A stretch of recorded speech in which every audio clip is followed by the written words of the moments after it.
Bonsoir à tous, soyez les bienvenus sur Maritima TV. Voici tout de suite le journal de ce jeudi 21 mars. Et les regards restent braqués sur PlaceNet XXL. Cette opération antidrogue lancée en grande pompe par le président de la République mardi à la Castellane à Marseille se poursuit dans le département.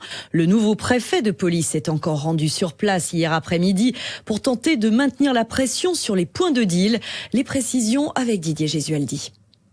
Le mouvement de traque des dealers se veut d'une ampleur inédite, avec 4000 personnels des forces de l'ordre mobilisés sur le terrain, comme hier soir au péage de Lens-en-Provence, sur l'autoroute A7, donc, pour un contrôle de flux. Le lieu est un des points d'entrée majeurs des véhicules dans notre département et un passage obligé des délinquants entre l'Italie et l'Espagne via Marseille. Dans une vidéo, mercredi, le ministre de l'Intérieur se réjouissait des interpellations et saisies de drogue et d'armes, un bilan en évolution constante. Les forces de l'ordre ont prévu de s'installer dans la durée pour au moins 3 semaines à la Castellane. D'autres sites, d'autres cités sont surveillés. La gare Saint-Charles ou le port. Les douaniers font d'ailleurs partie du dispositif. Dans son discours hier, Gérald Darmanin faisait le parallèle avec ce qui s'est déroulé à la Paternelle dans le 14e. L'historique lieu d'affrontement entre la DZ Mafia et le clan Yoda, là où la guerre a débuté, est censé avoir été nettoyé de tous les points de trafic. Sur le terrain, la PlaceNet XXL n'est quand même pas totale. Hier, certains lieux de vente avaient rouvert avec leur promotion sur les réseaux sociaux. Les dealers s'excusant même du désagrément passager pour les usagers. Dans les halls d'immeubles, des affiches menaçant les habitants qui aident ou informent la police ont également fait leur apparition. Après 3 jours d'opération PlaceNet XXL, le dernier bilan fait état de 149 interpellations, 102 gardes à vue, 23,4 kilos de cannabis et près d'1 kilo de cocaïne, 5 armes et 404 605 € ont également été saisis. À Port-de-Bouc, on attend toujours des renforts policiers. Laurent Belsola, le maire de la commune, interpelle à ce propos le Premier ministre. Il demande que sa commune puisse intégrer le dispositif quartier de reconquête républicaine. Port-de-Bouc, on le rappelle, est particulièrement affecté par le fléau de stupéfiants au point d'excéder les habitants. Écoutez les mots du premier édile port-de-boucain au micro de Manuel Danlois. Alors nous, ça fait 4 ans qu'on le demande, ce dispositif, presque 4 ans, parce que nous avons des trafics de stupéfiants importants. Nous essayons aussi de lutter contre ces trafics et nous voulons que chaque citoyen, dans les quartiers populaires, dans nos lotissements, il puisse vivre tranquillement, en toute sécurité. Et ces trafics de drogue, ils empêchent que la vie se déroule normalement. C'est une insécurité que nous vivons. Et donc nous demandons ce quartier car nous avons besoin d'une police de proximité, une police qui est là, qui est présente sur le terrain et qui permet à nous aussi de mettre nos dispositifs en place. Nous avons des centres sociaux, nous avons des associations culturelles, sportives qui sont sur le terrain et nous voulons que chaque enfant puisse s'en sortir et puisse réussir dans la vie. J'alerte ce que je vis, je suis pas en train de faire de la politique politicienne, je suis en train de dire attention, il y a des mafias qui s'installent, attention, on a un trafic illicite qui prend une ampleur inégalée. Dans quelques années, ces trafics-là, on n'a pas envie de vivre que ce soit des mafias qui gouvernent des villes. Attention, si l'État ne réagit pas actuellement, ça risque de très mal finir. Donc nous sommes là pour alerter et surtout, nous sommes là aussi pour protéger nos populations qui ont droit tout simplement à un peu de tranquillité publique. On reste à Port-de-Bouc avec 2 meilleures nouvelles pour certains des habitants. Les comptes font peau neuve. Plusieurs personnes étaient présentes dans le quartier pour inaugurer la réhabilitation de la résidence et le bailleur Logirem a vu les choses d'un œil nouveau. Ce projet avait pour objectif de moderniser, surtout d'adapter les logements, mais surtout d'améliorer la qualité de vie des habitants du quartier. Notre reporter Sarah Le Guen s'est rendue sur place. Cet investissement de près de 28 millions, il est porté à 80% par Logirem, dont une grosse partie de fonds propres. Donc c'est dire l'investissement qu'on a mis pour transformer ce quartier. Sous le soleil de mars, il régnait dans l'air du quartier des Comptes une atmosphère de nouveau départ. Les 506 logements flambant neufs pourraient bien changer la vie des résidents du quartier, comme le précise Fabienne Abécassis, directrice générale de Logirem. C'est la théorie de la vitre cassée, C'est indispensable de maintenir ces efforts sur un quartier pour que les gens aient envie d'y rester et surtout soient heureux, qu'on contribue à développer la vie associative, parce que la vie associative aussi, elle est indispensable pour le bien vivre dans les quartiers. Et puis surtout, c'est, voyez, de vous-même, qu'on soit fier quand on rentre dans le quartier. Et là, je pense qu'avec le travail qu'ont fait les architectes, on peut être vraiment fier de cette réalisation. Rendre fiers les résidents, c'était l'objectif. Mais alors, qu'en pensent les principaux concernés? Quelles problématiques restent encore à résoudre? Certains locataires se sont exprimés, comme Evelyne ou Marcel. Maintenant, c'est bien rénové, donc il faut qu'ils refassent les espaces verts, donc ça va attirer plus de gens, je pense, oui. Ça sera plus agréable à vivre. Ils ont fait du bon travail. La seule chose que je leur reproche, c'est qu'ils feraient mettre des places handicapées, il n'y en a pas assez. J'aimerais bien que ça amène une autre population, ça c'est sûr. Ça n'améliore pas la vie de quartier, ça a amélioré la beauté du quartier. Mais la saleté, tout ça, les gens ils jettent toujours, il n'y a rien de chargé. Tant ils mettront n'importe qui dans les logements, ça ne changera rien du tout. Ils ont fait des portes, il y a certaines déjà entrées, ça ne marche plus, c'est cassé, c'est désolant. En tout cas, une 3e tranche de travaux est bien prévue dans ce quartier, notamment sur les questions de voirie, mais aussi d'espace public. On poursuit ce journal à Aix. La mobilisation entamée la semaine dernière à la fac de lettres n'est pas finie. Une rencontre avec le président de l'université d'Aix-Marseille est d'ailleurs organisée demain au Palais du Pharo. Alors pourquoi cette mobilisation? Réponse dans ce reportage signé Flavio Noriga. La colère gronde à la faculté de lettres à Aix. Le doyen de la fac ainsi que les 7 autres membres de la direction ont démissionné en début de semaine, conséquence de la mobilisation qui dure depuis lundi dernier. Mais pourquoi les syndicats d'enseignants et d'élèves protestent? Eh bien, à cause de la refonte des formations de l'université. On écoute Estelle, syndiquée au comité de lutte de la fac de lettres d'Aix. Il y aura des grosses coupes budgétaires, des 11 000 heures en moins de cours, des postes d'ATER qui vont être supprimés, des filières qui vont disparaître, des unités d'enseignement aussi qui vont disparaître. Donc nous, ça impacte nos diplômes. Donc la valeur de nos diplômes. Un diplôme avec moins de qualifications handicaperait directement les étudiants selon Bérangère, syndiquée. Il n'y aura pas du tout le même niveau de diplôme entre notre université et une université qui a gardé ses heures. Ça va quand même dans le sens d'une détérioration du service public globalement.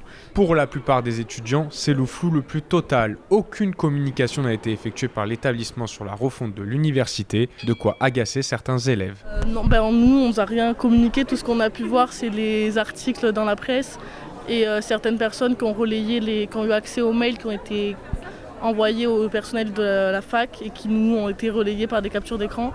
Mais sinon, on n'a aucune communication, rien. On fait comment? Nous, en fait, j'ai l'impression qu'ils nous abandonnent un peu sans pour autant nous le dire. Parce que là, pour l'instant, pour les élèves, on a eu 0 nouvelle. En fait, on ne le sait que par des oui-dire, tout ce qui se passe dans la fac. Donc c'est vraiment pas... En fait, on dirait qu'ils ne nous respectent pas, alors que c'est quand même une des valeurs de cette fac. Donc c'est ça, vraiment, on est toutes, dans mon groupe d'amis, même en général, on est toutes très remontées par rapport à ça.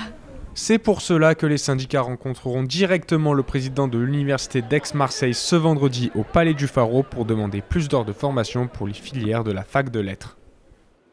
Une info pratique pour toutes celles et ceux qui ont l'habitude d'emprunter l'A54 à compter de ce vendredi, demain donc à 21h. L'autoroute sera fermée durant tout le week-end au niveau de Salon dans le sens Arles vers Marseille et Lyon. Tout cela en raison de travaux pour améliorer la bifurcation à cette A54 entre l'échangeur de Grans, c'est la sortie numéro 14, et la bretelle d'accès de l'A7. Des itinéraires de déviation seront bien sûr mis en place durant toute la durée de l'opération. Les détails sont à retrouver sur notre site maritima.fr. Réouverture à la circulation prévue lundi à 6h du matin. Notez qu'en moyenne, 53 000 véhicules circulent chaque jour sur cet axe toute l'année. On passe au sport et au football. La dernière ligne droite a débuté pour le FC Martigues demain soir dans le cadre de la 26e journée du championnat national. Les 100 et or accueillent la formation de l'US Avranches. Face à un mal classé au classement, les Martégots devront se montrer efficaces pour repartir sur une dynamique positive. Une semaine après le revers subi au Mans, Grégory Poirier et son staff ont bien préparé ce rendez-vous capital à domicile. Écoutez. En fait, on a construit quelque chose de fort depuis maintenant 3 ans. On a construit vraiment un collectif avec des valeurs refuges. Et on sait qu'aujourd'hui, les joueurs, après une défaite, ils se doivent de réagir par rapport à leurs partenaires, par rapport à ce collectif. Et on a vu de très bonnes attitudes depuis lundi. Après, c'est vrai que les semaines parfois ne se ressemblent pas ou ça peut être contradictoire. C'est-à-dire qu'on peut faire une bonne semaine et un mauvais match le vendredi. Mais j'ai aimé les attitudes que j'ai vues lundi et mardi. Je pense qu'on a des joueurs qui connaissent les enjeux. On a des joueurs qui méritent. Je pense que depuis 2 ans, ce qu'on fait, c'est juste exceptionnel. Donc on est des grands garçons. Et après le match du Mans, je peux vous dire qu'il y avait beaucoup de culpabilité par rapport à ce qu'on a proposé. Ouais, il faut avoir beaucoup de respect pour cette équipe. Déjà, elle change de coach. Il faut savoir que la semaine dernière, changement de coach, on l'a vu avec l'électrochoc que ça peut provoquer. Donc changement de coach cette semaine. C'est aussi le 2e meilleur buteur en face, Alan Kirwaudan, qui est aussi un très bon passeur. Et ils ont presque mis autant de buts que nous. Donc c'est pour vous dire qu'il va falloir faire très attention sur l'aspect défensif. Et après, on va s'attaquer à un bloc qui va vouloir montrer à son nouveau coach cette solidarité. Je pense qu'on va avoir cette difficulté à devoir le contourner, mais c'est à nous de trouver ces solutions. Mais on s'attend à un match difficile par rapport à tout ça. Propos recueillis par Karim Attab, coup d'envoi de ce FCM Avranches demain donc à 19h30 au Stade Turcan. On se souvient d'un match aller houleux entre les 2 équipes. Martigues s'est incliné 2-0. Les hommes de Greg Poirier veulent donc leur revanche. La rencontre s'annonce intense. En hockey sur glace, la dernière manche décisive des quarts de finale de la Ligue Magnus s'est achevée hier au but en or entre Bordeaux et Marseille. Les boxers bordelais ont donc eu le dernier mot face à des Spartiates qui ont fait pourtant vibrer leurs supporters jusqu'au bout. On leur tire notre chapeau. Un mot de volley et une victoire à tout prix pour Martigues ce soir face à Ajaccio. C'est le match 3 de ce quart de finale du championnat. Les Corses mènent 2-0. Les Martégots n'ont donc pas droit à l'erreur ce soir. Sinon, adieu la saison. Coup d'envoi à 19h30 selon l'heure à laquelle vous nous regarderez. Tous à Julien Olive pour encourager le MVB. Supporters, c'est maintenant ou jamais. Cap à présent sur Cabriès-Calas pour parler gastronomie. On rayonne, vous le voyez, sur tout le territoire, tout comme le restaurant La Bastide-Bourrelly qui a reçu sa première étoile au guide Michelin en tout début de semaine. Une très belle distinction pour l'établissement, ouvert depuis août dernier seulement. Joey Temple est allé à la rencontre de l'équipe fraîchement récompensée. Reportage. Elle a reçu son étoile il y a seulement 3 jours, mais l'équipe de La Bastide-Bourrelly est déjà au travail, ici, à la confection d'un nouveau dessert à la pistache. C'est le 5e établissement que le chef Mathias Dandine inscrit au guide Michelin. Une belle étape, mais pour lui, l'essentiel reste ailleurs. Les bons résultats, ils sont surtout en termes de réservation. Aujourd'hui, le vrai objectif, c'est que notre restaurant il soit complet le midi et le soir. Et ça, il n'y aura pas que le guide Michelin qui va nous aider.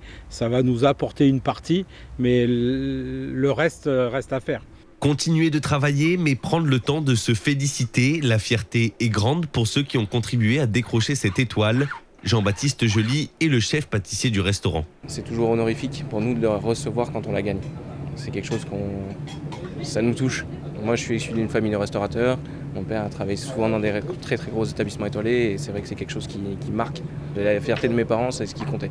Quelques mètres plus loin, couteau en main, Noah s'applique à désosser une épaule d'agneau. Le jeune apprenti fait partie de cette aventure depuis octobre. Quand on arrive dans une maison qui n'est pas étoilée et qu'au bout de quelques mois, on apprend qu'on est étoilé, même si c'est pas, c'est un travail d'équipe, c'est tout le monde qui est responsable de l'étoile, mais ça fait plaisir. On se sent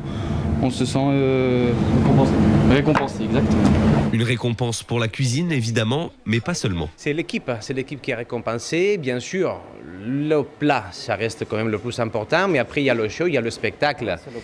Les clients, ils viennent pour la cuisine de Mathias Dandine, pour l'expérience Mathias Dandine. Et donc, du moment qu'ils traversent l'entrée marquée Bastide-Bourrelly Mathias Dandine, il faut qu'ils aient l'expérience qu'ils attendent. L'étoile n'augmentera pas le prix de cette expérience, mais il vous faudra tout de même débourser environ 55 € pour déguster un plat du restaurant fraîchement récompensé. Et un peu plus loin, dans le Var, la table du Castelet a elle aussi été récompensée. 3 étoiles et d'un seul coup. C'est seulement la 3e table en 30 ans qui réalise un tel exploit. Et puis en Haute-Provence, mention particulière pour la famille Glaise du restaurant La Bonne Étape qui célèbre 60 ans d'étoiles au guide Michelin à travers 3 générations de chefs, dont Janie et Jeanne, que vous retrouvez avec plaisir chaque vendredi sur Maritima TV dans l'émission dédiée aux produits du terroir, les fameux toqués du Sud, avec de délicieuses recettes à la clé. Prochain numéro d'ailleurs demain après le journal. Reste à vous souhaiter une très belle soirée. Restez bien avec nous, surtout une émission spéciale vous attend, émission dédiée au nautisme, édition 2024 des Nauticales à La Ciotat. À demain.